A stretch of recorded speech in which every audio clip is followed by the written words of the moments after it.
Let me begin by thanking Farook College, the organizers, and Pradeep too, for getting me here to Kozhikode. I traveled extensively across Kerala, but never been to Kozhikode. So I'm happy that I think I could come now and then, really see this wonderful college. I just took a walk around. It's a beautiful campus, and I'm sure this conference will help the students, in this region to get interested in science.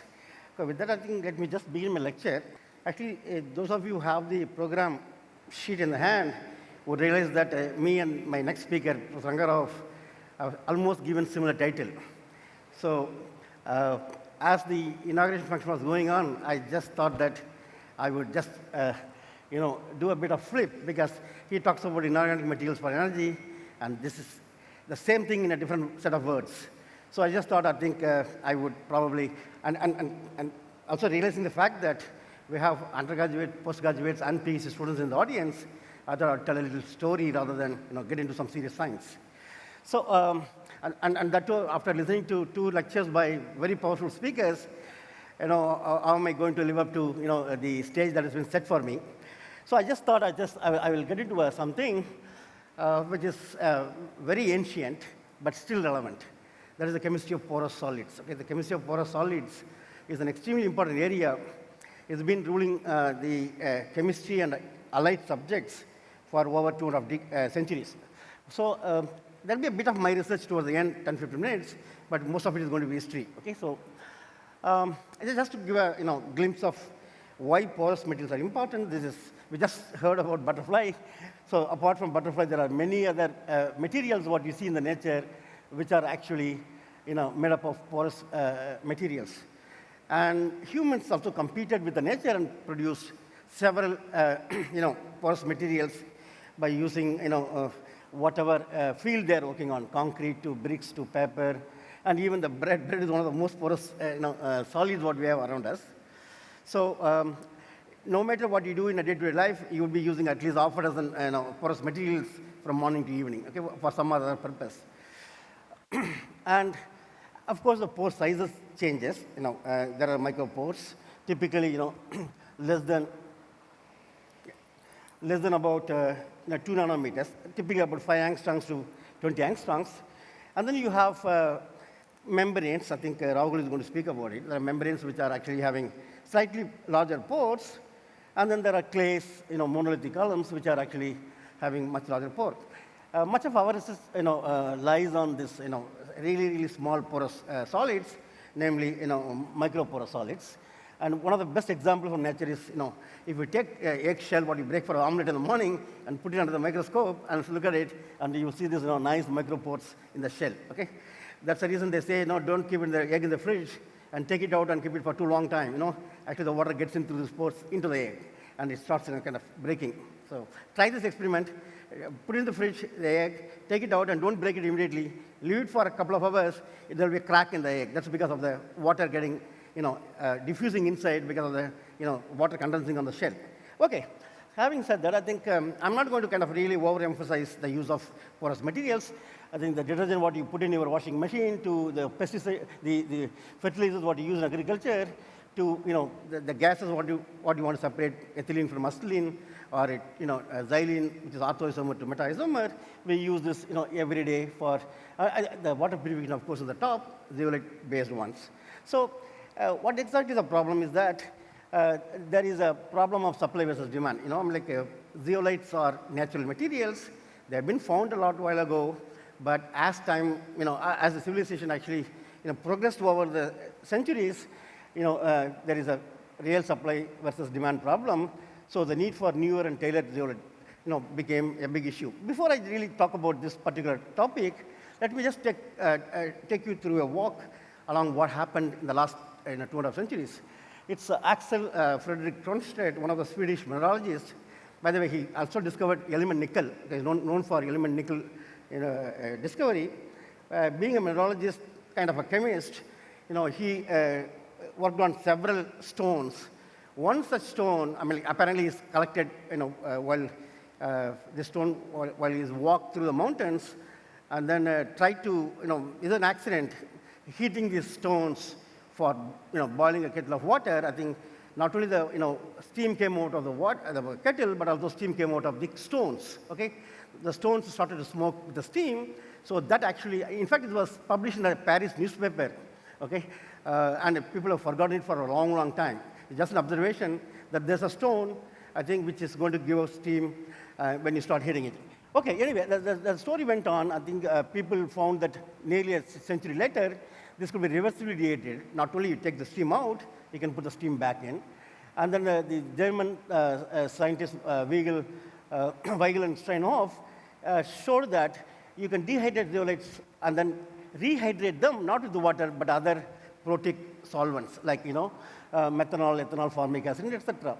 And it's not until 1925, I think somebody actually used, the principle of sieving. Okay, some of the molecules will go inside, some of them will not go inside. And McBain, being a sort of crystallographer, he explained this in terms of the pore size, which is about half a nanometer. So essentially, molecules which have a narrow cross section would pass through. The molecules which are kind of spread out would get blocked. Okay, this molecular sieving was essentially, as a result of this important diffraction studies done by McBain. Then 1926 to 1948, I think this intervening 20-25 years were really busy with several papers appearing on separation of branched olefins from the linear ones. For example, 1-hexene to 2-hexene, for one example, or polar molecules for non-polar molecules. So this is what I essentially meant in the last slide. As time progressed, I think people wanted more and more zeolites. The kind of stones which are produced by volcanic eruptions are not going to meet the demands of the world. So there were two separate groups, one in union carbide and the other one in the London, independently produced first man-made zeolites. Okay, I think that's a kind of start. 1950 is the kind of start for zeolites being made in the laboratory. Okay, essentially zeolites are nothing but aluminosilicates.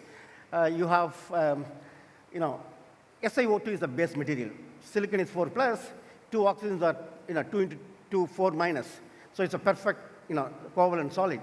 If you're going to pull out a few silicon atoms from the zeolites and put aluminum instead, essentially you're going to make a charge imbalance. Okay, you're pulling a 4 plus out and putting a 3 plus in, so you have to have 1 plus.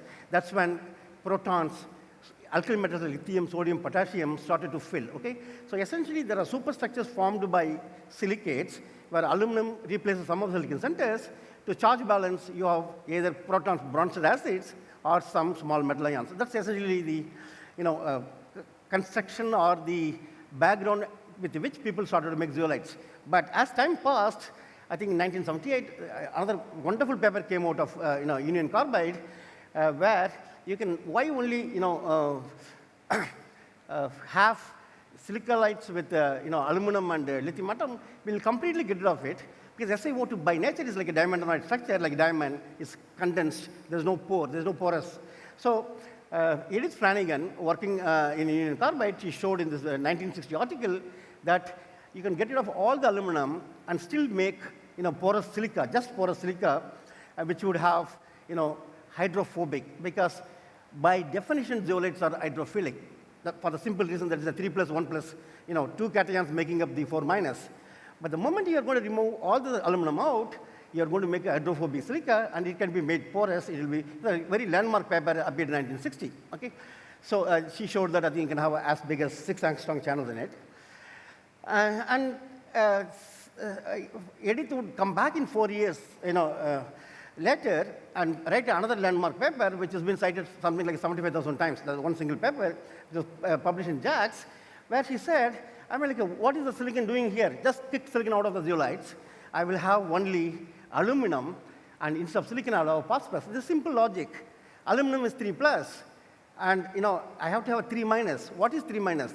SiO2 will have 4 minus. So phosphoric acid being a triphasic acid, if I remove all the 3 protons, I'll have a PO4 3 minus. So Al3 plus and PO4 3 minus, perfect marriage. Okay, there's no problem at all. So you can make an hydrophobic zeolite, but not using silicon, but using phosphorus, okay? And you can get rid of silicon and have aluminum. So this is the landmark paper, and these are microporous. I think just to show the title and the table, because she could show that by using various templates. I think I'm not going to get into that. One can actually fine-tune the pore size anywhere between 3 angstroms to about 7 angstroms. So that's a kind of porosity.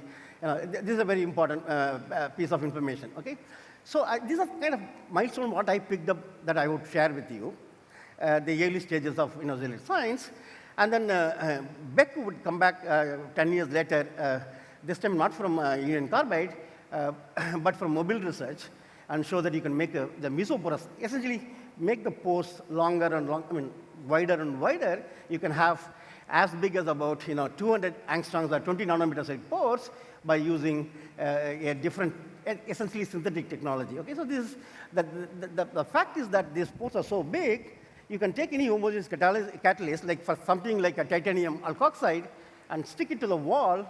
So, so essentially, the silica is only the host. So you can put any metal what you want. You can put a lanthanide, you can put a titanium, you can put a vanadium, you can put a tungsten, and start doing catalysis. That's a very important discovery. It kind of ruled for 20 years, the next 20 years, the zeolite science. And then the hell broke loose. This set of guys came into picture, MOFs, okay? So this is something very different. They said that no need for aluminum, no need for silicon, no need for phosphorus. You just need a metal ion and a ligand. You just know how to club them, but there's a big difference. All these can withstand acid, alkali, high pressure, high temperature, but these guys will kind of just go into pieces, but they have their own applications. So one commonality about all these preparations, okay, this is a bearer, here is Edith. So the commonality is that you use brittle force. Essentially, volcanic eruptions made the natural zeolites.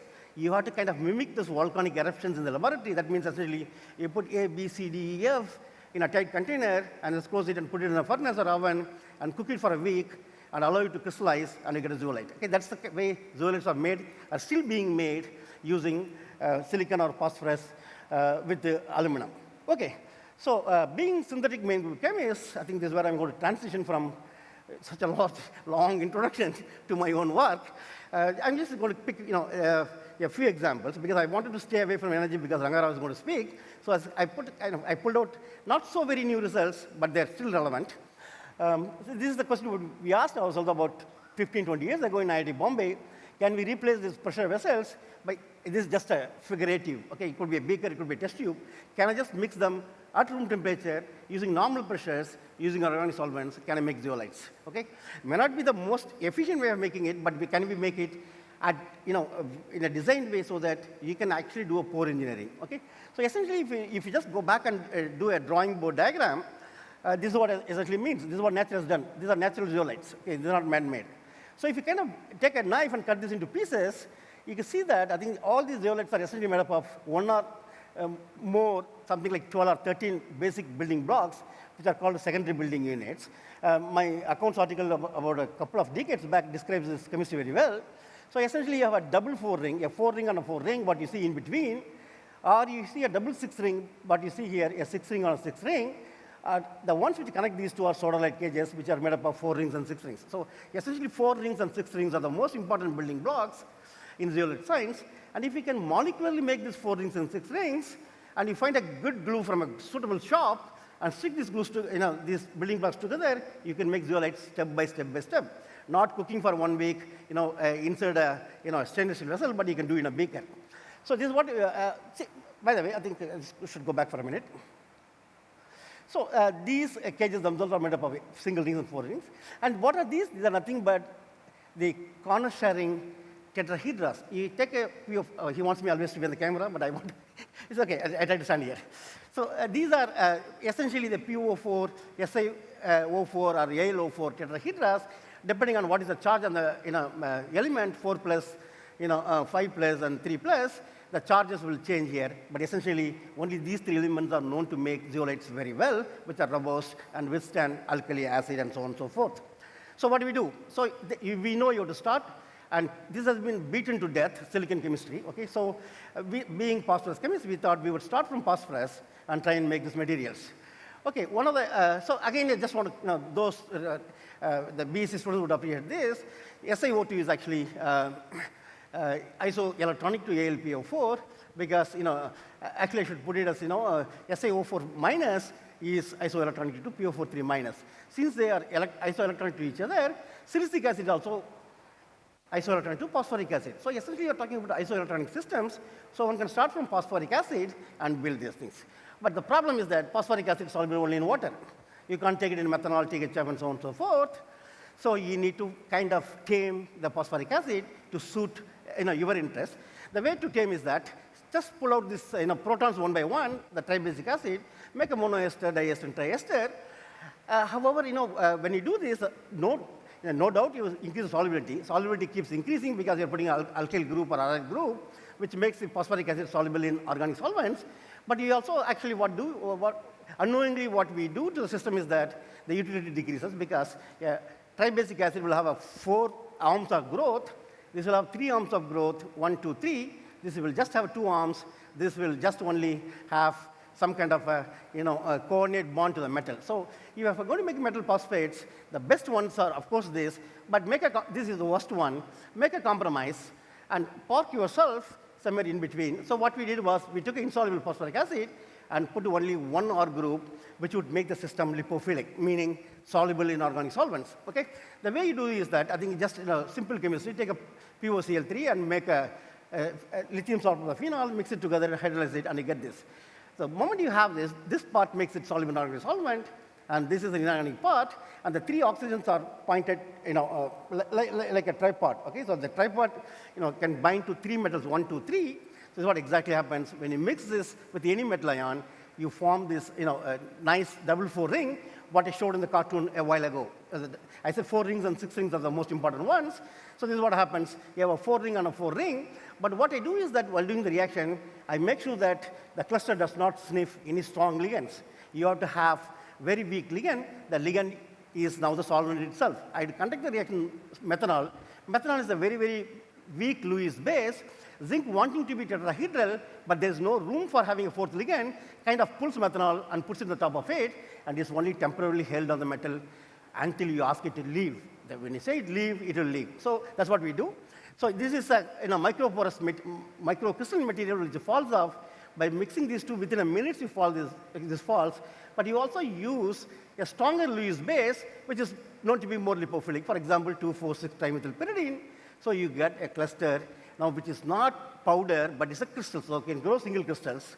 So growing single crystals is very important. I think Pradeep emphasizes this very, in his lecture. Okay. So now we can convince yourself and convince others that you do have a species which is a cutout of a zeolite. You take a zeolite and take a piece out. It's like cutting a small piece of cake from a big, wedding cake. Okay? Just a small piece. Take it out and keep it on the table and say consume it the way you want. So how are you going to consume it? Because these are, Lewis basic centers which are ready to be, thrown out. So I'm just going to kind of walk you through what we did a while ago. This is maybe 10, 15-year-old chemistry. So essentially, you can do this with everything. So just don't think zinc. Essentially, every first-order transition metal is open for you. This is what I think is the strength of this particular approach. When you have oxygen, you can have only silicon. Silicon is 4+. You can't have a divalent metal in a zeolite using silicate. You want to put a divalent metal like zinc or cobalt or manganese or something in a zeolite, there's a huge charge mismatch. But the moment you go to phosphoric acid, it's 3-. Even that is not good because most metals are divalent.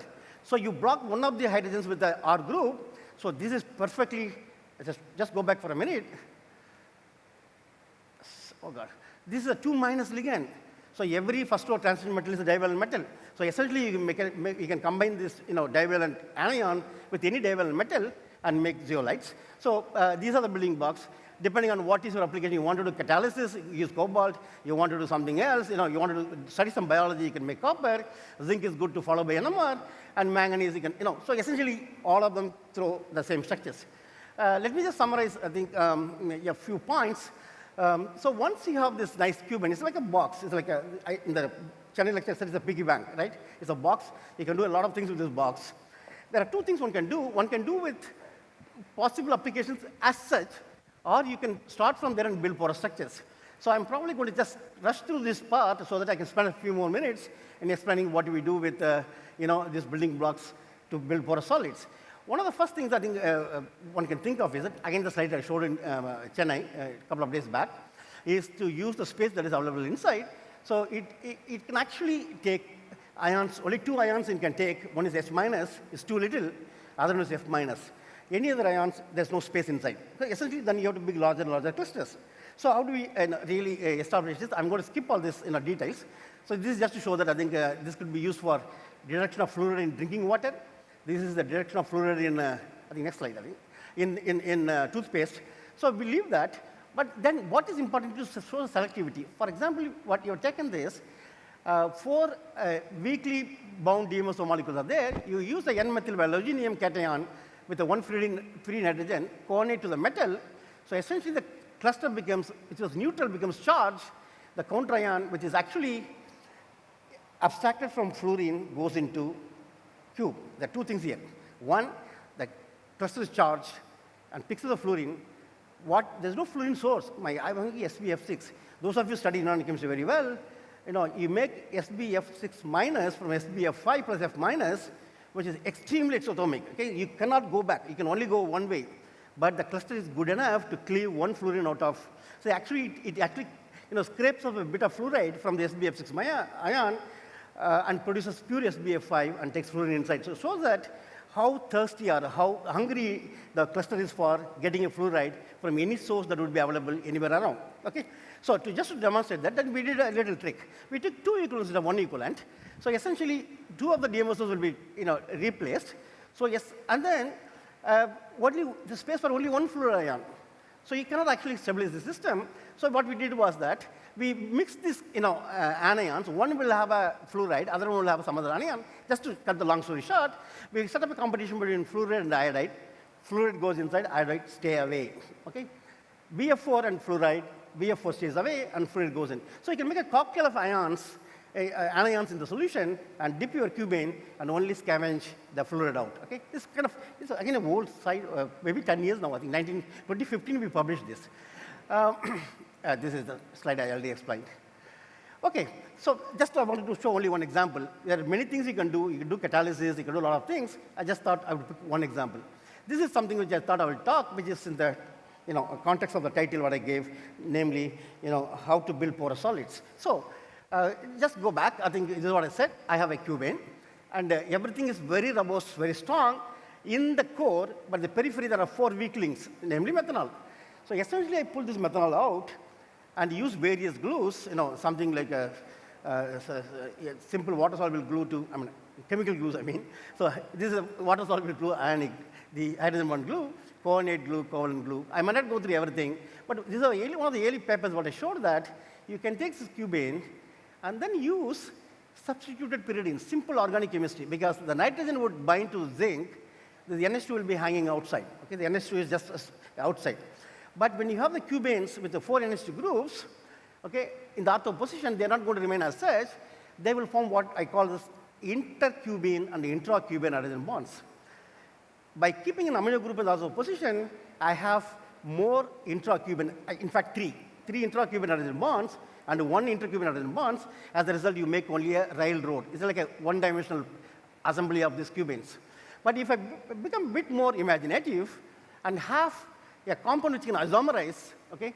So this is a 2-hydroxypyridine, actually becomes a pyridinium cation and O minus. So essentially, I have moved it 1 bond away, okay? So by moving 1 bond away my hydrogen bonding site, my intermolecular, intercubane and intracubanes are same, 2 plus 2.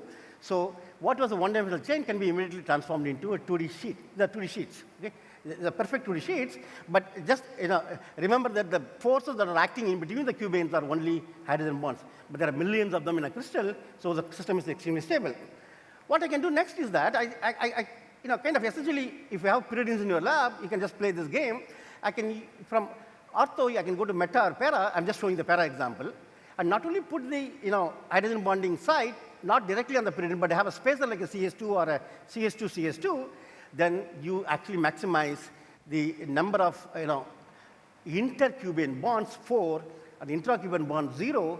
When you have 4 intercubane and 0 intracubane bands, you get a perfect zeolite, what nature has made many years back through volcanic eruptions. Okay?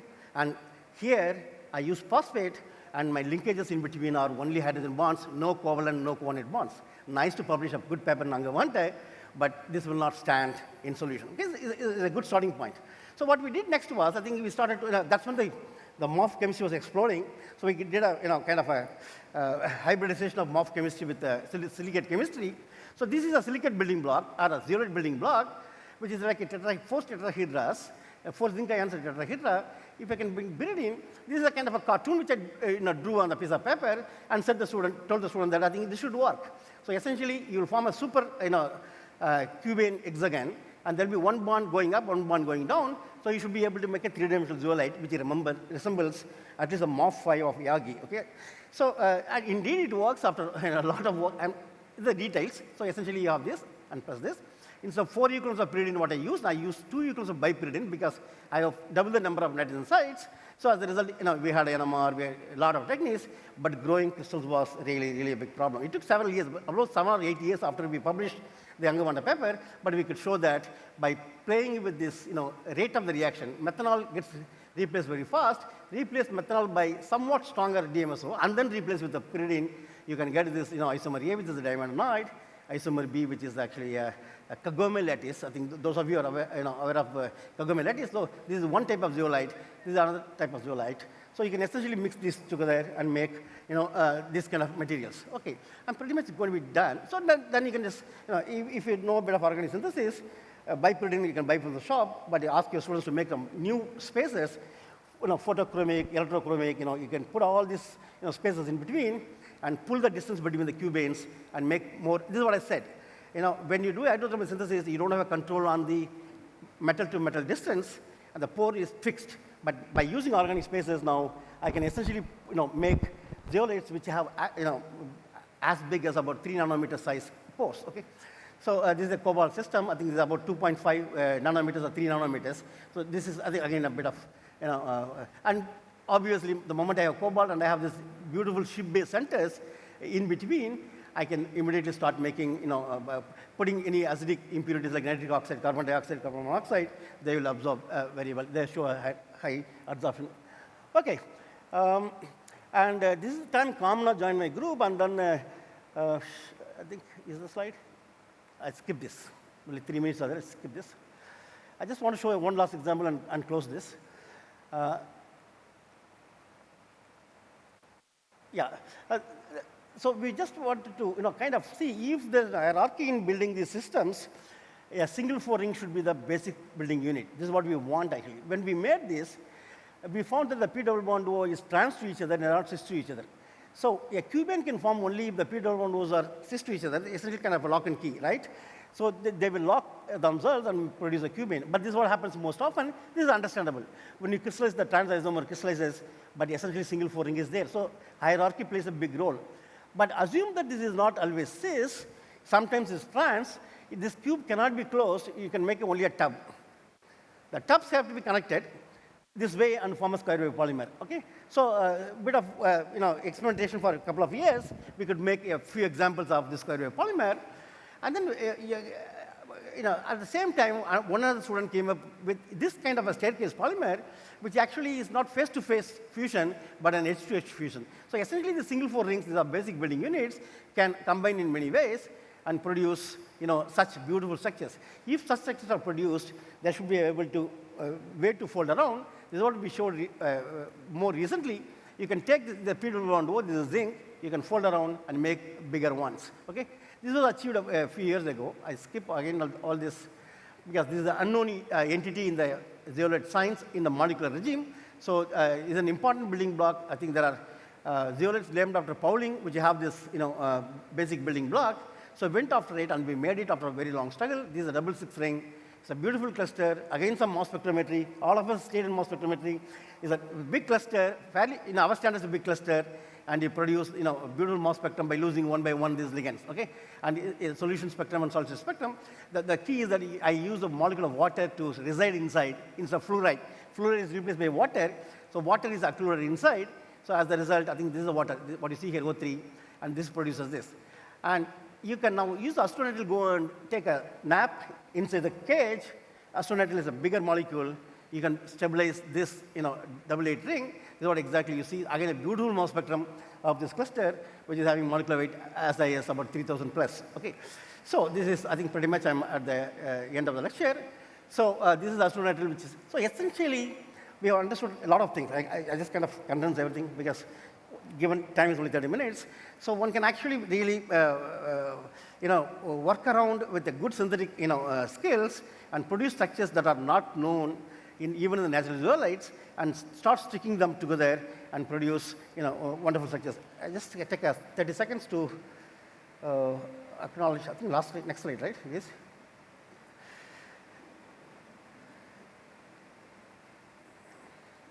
Yeah, so let me just acknowledge it's gone. It's okay, doesn't matter.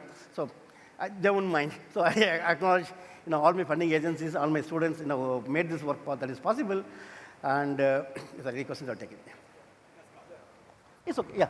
That's my group. I wanted, Pradeep, I just wanted this slide back only for the reason that when I started my group 26 years back, I had 9 boys and 1 girl in the group, okay? Now, this is my present, one of the girls graduated, she graduated. So this is the group photo about a few weeks back, okay? If we take out some of this guy graduated, this guy graduated, I'm left with only girls, and the girls are saying, sir, to do hard work, get some more boys in the lab. So, so I think I'm very happy to see here again, the girls outnumber the boys in the lecture hall. Thank you, yeah. Very important one or two questions maximum. Also, some students, right? Yeah. Okay. Murugavel, fantastic lecture. So what I wanted to ask you was the fluoride, the selectivity, is there any electronic reason other than structural reason? Okay, there's a bit of background to this. Silicon also can do this, but silicon has to open the cluster and fluorides go inside. So it cannot sense. Okay. The Si8 O12 cluster. I think Ranga would know this. Silicon sense. But phosphate, okay, the way it is, longer, the bonds are longer, fluoride can go inside as such. We had done a fluoride, chloride, we had everything else, nothing electronic. There's a cavity fit is only that because I put a astronitrile. Sure. So essentially now I'm going to hierarchically build from single 4 ring to double 4 ring to double 6 ring. I need to be very careful. My solvents are 100% pure. I would distill. I only introduce the ion which I want to go inside. So, okay, so that's the way you do this, okay? I'm not going to ask you the obvious reason of removing fluoride from water, but I want to ask you, there are a lot of fluoride affected people. Me, I have. Yeah. I have a lot of implants, yeah. Is it possible from teeth, can you remove fluoride by this kind of material, Yeah, including in the... I'm asking Jayesh Ballare to do, Jayesh, right? Jayesh Yes. to do this work. Yeah. I think probably will do something in the coming years, yeah. Right, thank you. So, there is a material called SBA15. Yeah. Completely silicate. It is also hydrophobic in nature. So, people have made that. I'm aware of it. I just picked a few examples which I thought would make a 30 minutes lecture. 40 minutes lecture, actually I was reduced to 30 minutes, so I had to rush through, yeah. SBA15 is good. It is hydrophobic. I know this material, yeah. Yeah, so there they try to, is it not possible to insert aluminum into that? Yes, you should be able to. I mean, like, those are hydrothermal synthesis. We don't get into that business, I see. These are see, all the reactions I showed, everything was made in methanol at room temperature using beaker, nothing else. You don't need anything else. Farook College can do this research. You don't need any high level. Only thing is, once you get a crystal, you need a diffractometer to find a structure. Yeah. Okay, thank you. Yeah. Thank you. With this, we would like to present a memento to Professor Murugavel.